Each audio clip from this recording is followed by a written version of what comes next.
अस्सलामुअलैकुम वरहमतुल्लाहि वबरकातुहू। खुशामदीद है एक बार फिर से आपका मेरे चैनल द रियल एंड। ये कहानी है एक ऐसे शख्स की जिसने गुमराही के रास्ते पे चलते हुए 99 लोगों का कत्ल कर दिया था।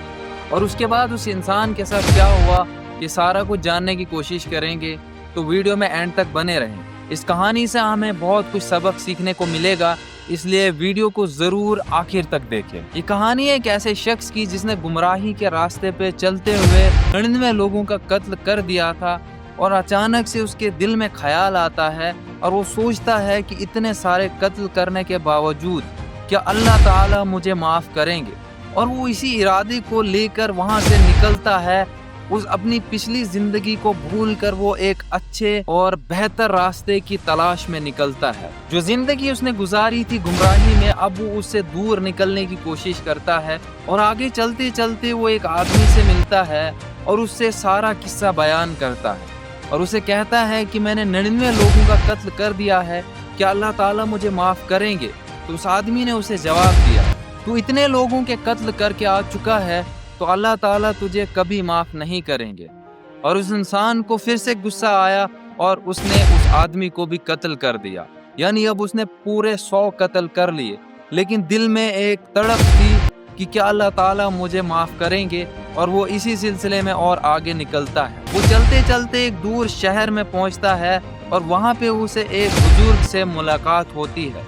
और बुजुर्ग से मुलाकात करने के बाद जब उसने ये सारी बातें बुजुर्ग से कही और उसने कहा कि मैंने कैसे 99 कत्ल कर दिए अपनी ज़िंदगी में और आते आते मैंने एक और इंसान का कत्ल कर दिया है, क्या अल्लाह ताला मुझे माफ़ करेगा। तो उस बुज़ुर्ग ने उसे जवाब दिया कि अगर सच्चे दिल से घर से निकला है और तेरा इरादा सच्चा है तो अल्लाह ताला गफूर रहीम है, वो किसी को भी माफ़ करता है। जबकि उसने पूरी दुनिया को बनाया है तो वो चाहे तो तुझे माफ़ कर सकता है। अब वो शख्स वहाँ से निकलता है सच्चे इरादे से। जो ज़िंदगी उसने गुजार ली थी, अब उससे दूर जाना चाहता था एक सच्ची और असल और हकीकी ज़िंदगी के साथ। जब वहाँ से वो शहर से दूर जा रहा होता है तो अचानक रास्ते में वो गिर जाता है और वहीं पे उसकी मौत हो जाती है। जबकि वो शख्स सिर्फ कुछ ही दूर तक चला था और अपनी अच्छी ज़िंदगी गुजारने के लिए चला था और उसको अचानक वो रास्ते में गिर जाता है और उसकी मौत वहाँ पे हो जाती है। और मौत के बाद वहाँ पे फरिश्ते आए और फरिश्ते आने के बाद वहाँ पे फरिश्ते आपस में कहने लगे, कुछ फरिश्ते कहने लगे कि ये जहन्नमी है, इसे जहन्नम में ले चलो।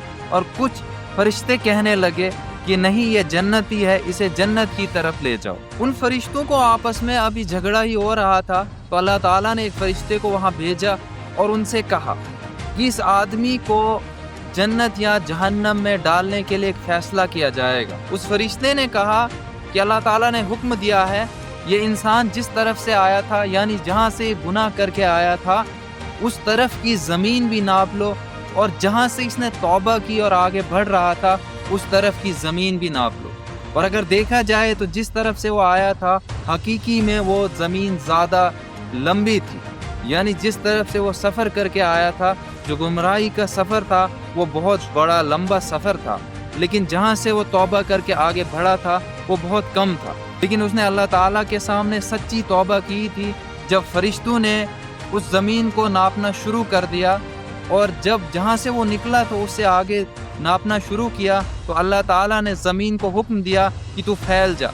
और वो ज़मीन इतनी ज़्यादा फैल गई कि वो उस जहाँ से वो आया था उस ज़मीन से ज़्यादा निकल गई। और इस तरीके से उसका फ़ैसला जन्नत के हकदारों में से हुआ। और यहाँ हमें सबक मिलता है कि हम अगर कितने बड़े गुनहगार हों, हमने कितने ज़्यादा गुनाह किए हों, तो अल्लाह ताला माफ़ करने वाला है। लेकिन शर्त एक है कि जब हम गुनाह करते हैं उसके बाद अगर हम तौबा करते हैं और उसके बाद फिर गुनाह करते हैं तो उस तौबा का कोई फ़ायदा नहीं है। हमें सच्चे दिल से जब हम गुनाहों को छोड़ जाते हैं तो हमें सच्चे दिल से उन गुनाहों को छोड़ देना चाहिए। तो अल्लाह ताला बेशक बेनियाज है, वो माफ़ करने वाला है। वो जो शख्स अपनी आधी ज़िंदगी गुमराही के रास्तों पे चल के आया था, जिसने कत्ल भी किए थे, बड़े बड़े गुनाह किए थे, जब अल्लाह ताला उसे माफ़ कर सकते हैं तो हमें और आपको क्यों नहीं कर सकते। लेकिन सबसे बड़ी बात यही है कि जब भी हम गुनाहों को छोड़ने का इरादा करें तो वो सच्चे दिल से करें। اس گناہ کی طرف کبھی مڑ کے نہ جائے۔ تو اللہ تعالیٰ بے نیاز ہے، وہ معاف کرنے والوں میں سے ہے۔ امید ہے آپ کو یہ ویڈیو ضرور پسند آئی ہوگی، اور اگر پسند آئی ہے تو ویڈیو کو شیئر بھی ضرور کریں۔ ملتے ہیں کسی دوسری ویڈیو میں، تب تک کے لیے اللہ حافظ۔